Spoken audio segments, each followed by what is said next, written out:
This is a global news update on top accolade news.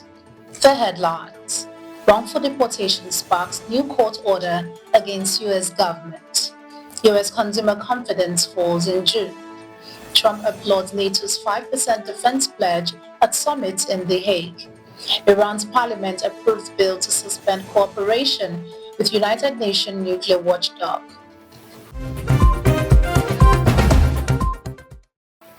We'll start with the focus in politics. Wrongful deportation sparks new court order against U.S. government. A U.S. appeals court has ordered the Trump administration to return Jordin Melgar-Salmeron, a man wrongfully deported to El Salvador despite a court order barring his removal, and to explain how it plans to comply with the ruling. He was deported just 28 minutes after the court's ban, amid claims of administrative errors. The court's order aimed to prevent a repeat of a similar case involving Kilmer Abrego-Gracia, who was deported in a violation of a 2019 court order and detained in El Salvador before being returned to the U.S. Other cases involving improper removals of immigrants pending court decisions highlight ongoing concerns over government compliance with judicial orders in immigration enforcement. In economy, U.S. consumer confidence falls in June. U.S. consumer confidence unexpectedly fell in June, signaling growing worries about job availability amid rising economic uncertainty linked to the Trump administration tariffs.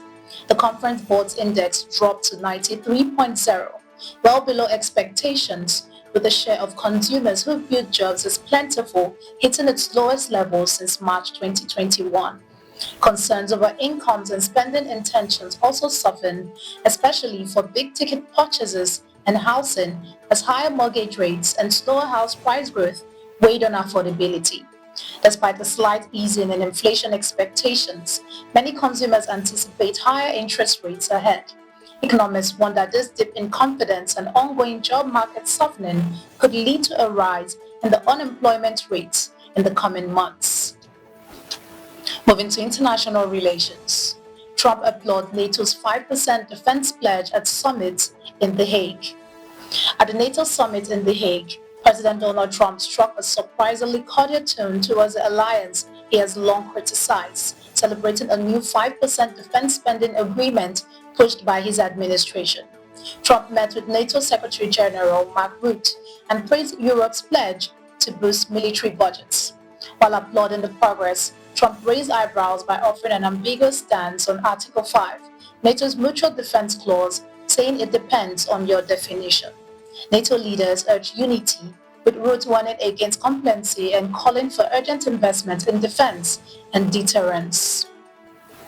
Still in international relations, Iran's parliament approves bill to suspend cooperation with United Nations nuclear watchdog. Iran's parliament has approved a bill to suspend cooperation with the United Nations nuclear watchdog, the International Atomic Energy Agency, amid rising tension following recent Israeli airstrike on Iranian nuclear sites. The bill, which requires approval from Iran's Guardian Council to become law, would require inspections to be approved by the Supreme National Security Council and halt surveillance camera installation and reports to the IAEA. The parliament speaker condemned the IAEA for not condemning the Israeli attacks and announced plans to accelerate Iran's civilian nuclear program.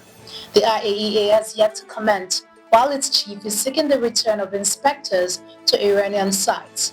The full impact of the recent strike remains unclear, with Iranian officials signaling potential shifts in its nuclear policy.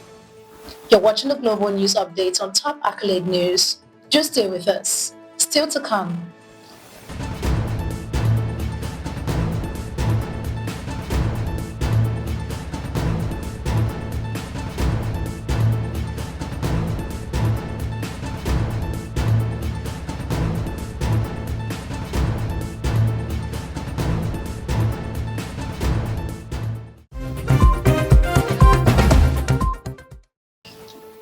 Thanks for staying with us.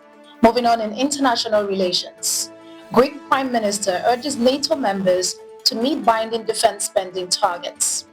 The Greek Prime Minister has called on all 32 NATO members to meet their defense spending commitments fairly, warning against free riding within the alliance. Speaking at the NATO summit in The Hague, he emphasized that the new defense spending target of 5% of GDP, agreed in principle under pressure from the US, should be binding for all members. Greece currently spends about 3% of its GDP on defense, nearly double the EU average, and has requested an exemption from EU budget rules to meet its ambitious plan of modernizing its military with €25 billion investment by 2036, aiming to reach the 5% target by 2035. The effort is partly driven by regional security concerns involving Turkey. Moving to conflicts.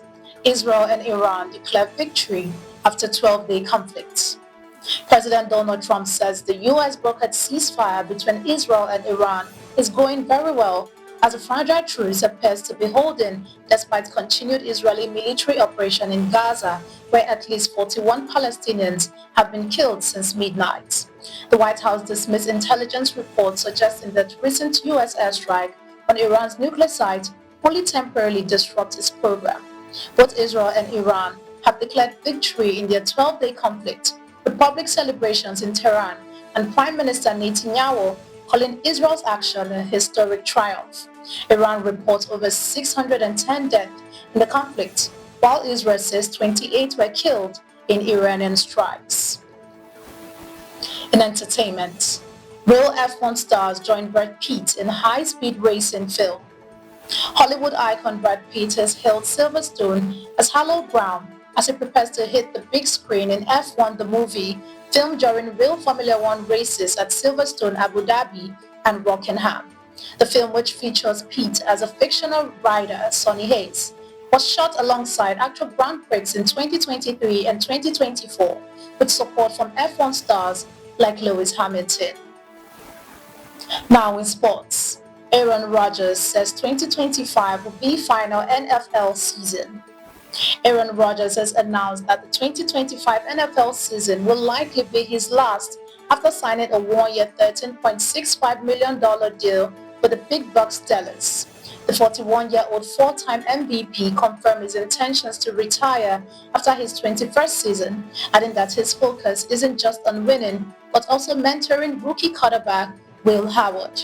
Rodgers praised the 6th-round draft pick from Ohio State and said he's eager to help him grow. After being released by the Jets earlier this year, Rodgers will face his former team in Week 1 when the Steelers visit MetLife Stadium on September 7th. That concludes our global news update for today. Stay tuned for more global news and development. Thanks for joining us. I am Ojoromi Okocha. Connect and engage with us on all our social media handles. Do have a wonderful day.